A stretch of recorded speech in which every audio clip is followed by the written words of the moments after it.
Hey everybody, I'm the Gulf Coast Granny, and today I'm going to tell you guys about our 1st of July. I'm outside today because my granddaughter is sleeping inside and I don't want to wake her up. But the reason she's here is because she became a big sister on July the 1st. And I became a granny times two, which is freaking awesome. He was 8 pounds and 7 ounces. And he's 21 inches long, and his name is Oliver Paul, and I'm not going to say his last name. But he's a bruiser, and he gave my daughter a fit, and unfortunately, or not, he had to be born by C-section. And that's kind of something I wanted to talk about today, because my daughter's greatest fear throughout both of her pregnancies was that she was going to have a C-section. For no reason, but it was just a fear of hers. And she refused to be induced multiple times because she had read that inductions increase the chance of a C-section. And whether they do or whether they don't is immaterial. Sometimes these C-sections are necessary.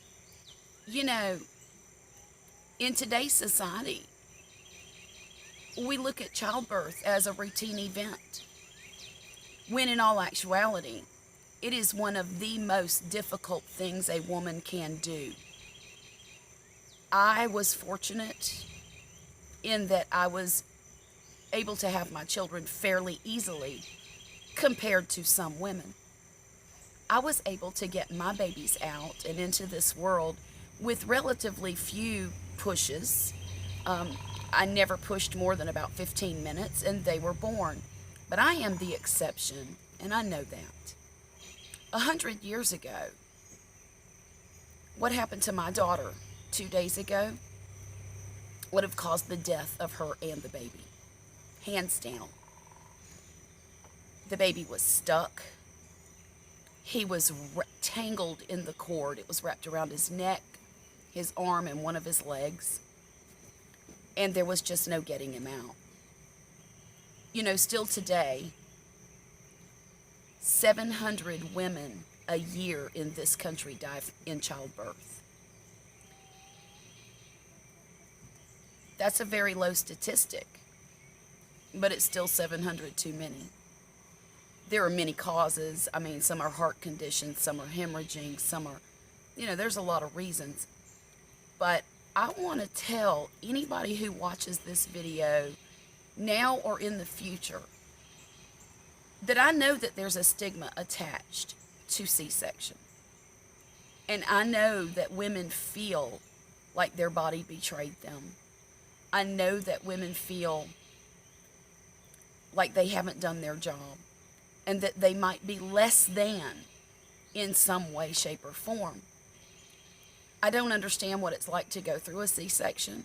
I understand what it's like to have been threatened with one, but I just want to let y'all know, sometimes C-sections are the reason moms and babies get to go home from the hospital. I, for one, am grateful that life is an option now as opposed to 100 years ago. There is no reason to beat yourself up because you've had to have a C-section. There's no reason for any kind of mom shaming among mom groups because someone had to have a C-section and couldn't go all natural or what have you. I know how catty moms are. I do know that. So stop and think and understand that if it were not for C-sections, if it were not for having, in fact, my daughter's doctor walked in her room yesterday morning and told her that she did nothing wrong. There's no way she could have had the baby without his help. And that this is the reason that you come to the hospital to have a baby and not do it in your living room. In my research, I did not research how many babies didn't make it home because of difficult labors. But that number of 700 women really struck me. So anyhow, I just wanted to tell everybody my good news and put a little PSA about C-sections out there. That's my take on it. I'm grateful to have my daughter and my grandson coming home from the hospital tomorrow. I will post pictures soon. My daughter has not posted anything yet because she wants the family to be able to see the baby first. So I'm going to respect her wishes and not post any pictures or upload any pictures of the baby yet. But probably in my next video, you'll see some grandbaby pictures.